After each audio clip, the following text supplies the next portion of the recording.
Salut à tous, j'espère que vous allez bien. Dans le cadre de l'unité d'enseignement, sécurité et protection des données industrielles, nous avons élaboré un travail personnel de l'étudiant sur le thème attaque par force brute, sous la supervision du professeur Chakonte. Nous sommes constitués d'un groupe de 10 étudiants de l'école de génie chimique et des industries minérales de l'université de Ngaoundéré. Alors, c'est quoi une attaque par force brute? Une attaque par force brute est une méthode utilisée par les cybercriminels pour tenter de compromettre un système en essayant toutes les combinaisons possibles de mots de passe ou de clés jusqu'à ce qu'ils trouvent la bonne. Nous allons donc essayer de répondre aux questions suivantes pour vous amener à mieux comprendre cette notion. Quelles sont donc les données impliquées et leur typologie? Quelle est la technique d'attaque? Quelles sont les données utilisées pour cette attaque? Pourquoi cette attaque réussit-elle?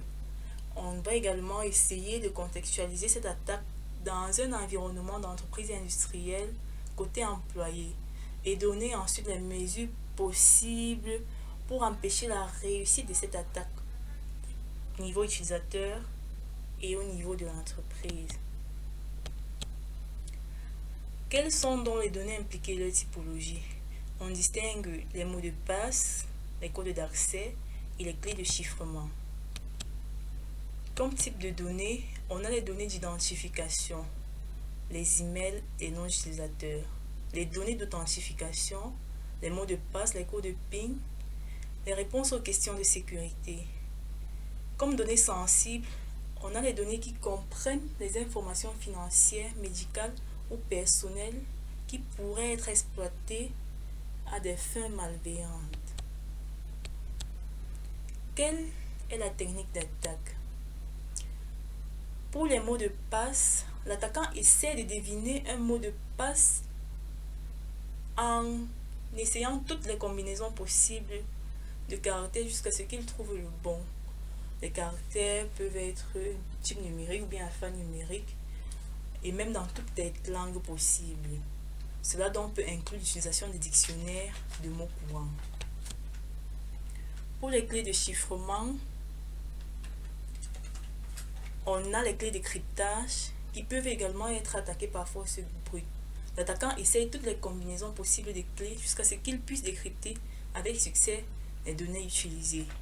Pour les identifiants, l'attaquant essaie de deviner les identifiants d'accès tels que les noms d'utilisateurs ou les adresses e-mail en testant différentes combinaisons jusqu'à ce qu'il trouve un identifiant valide. Quels sont donc les vecteurs utilisés pour cette attaque? Concernant l'attaque par force brute sur les mots de passe, on a les vecteurs tels que les combinaisons de lettres, les chiffres et des caractères spéciaux générés de manière systématique pour essayer toutes les possibilités. Comme clé de chiffrement, pour les clés de chiffrement, on a les vecteurs de combinaisons tels que les bits générés de manière systématique pour essayer toutes les possibilités.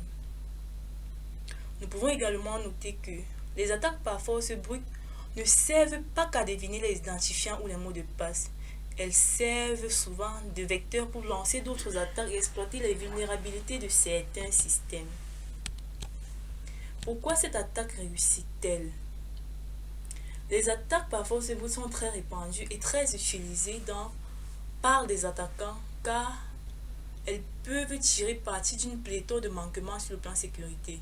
Et pour ne pas arranger les choses, elles sont très faciles à exécuter avec des outils tels que Hydra, des scripts d'automatisation et les bases de données, les mots de passe. Ainsi donc, les attaques par force brute sont relativement efficaces car les utilisateurs utilisent encore trop souvent des mots de passe faibles. Et le craquage de ces derniers reste tout de même le cas d'utilisateur le plus courant. Le succès d'une attaque par force brute se mesure au temps qu'il faut pour réussir à craquer un mot de passe. Contextualisons cette attaque dans un environnement d'entreprise industrielle côté employé. Cette attaque pourrait être utilisée pour accéder à des informations secrètes et sensibles telles que les bases de données contenant des informations confidentielles sur les clients, les employés, les produits, les procédés de fabrication ou de transformation, sur les chiffres d'affaires et les fournisseurs. Imaginons le cas où un employé utilise un système de contrôle industriel pour surveiller et contrôler le processus de production. Un attaquant pourrait tenter de deviner le mot de passe de l'employé en utilisant un logiciel automatisé qui essaie des millions, voire des milliers de combinaisons différentes de mots de passe jusqu'à ce qu'il trouve le bon. Une fois que celui-ci aura réussi à accéder au système, il pourrait perturber les processus de production, modifier les paramètres ou causer des dommages physiques aux équipements, ce qui pourrait avoir de graves conséquences sur la sécurité et la productivité de l'environnement industriel. Quelles sont donc les mesures à prendre pour empêcher la réussite de cette attaque? Au niveau utilisateur, on peut avoir l'utilisation des mots de passe forts en combinant les majuscules et les minuscules, des chiffres de caractères spéciaux, éviter les mots de passe évidents ou faciles à deviner comme les dates de naissance ou les noms communs, faire une activation d'authentification à 2 facteurs en ajoutant une couche de sécurité supplémentaire, en demandant une autre forme d'identification telle que le code généré par une application ou envoyé par SMS en plus du mot de passe. Limiter les tentatives de connexion, mettre à jour les logiciels et les applications de temps en temps. Au niveau de l'entreprise,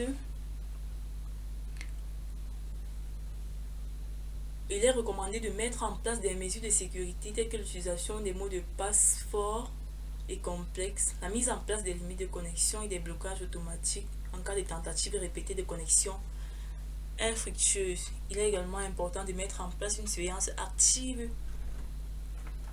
sur le réseau et de former des employés à connaître et signaler les tentatives d'attaque par force brute.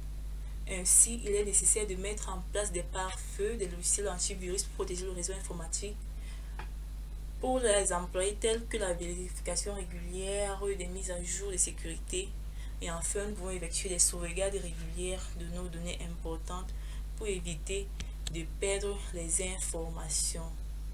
Merci pour votre attention. N'hésitez pas à liker notre vidéo. Merci.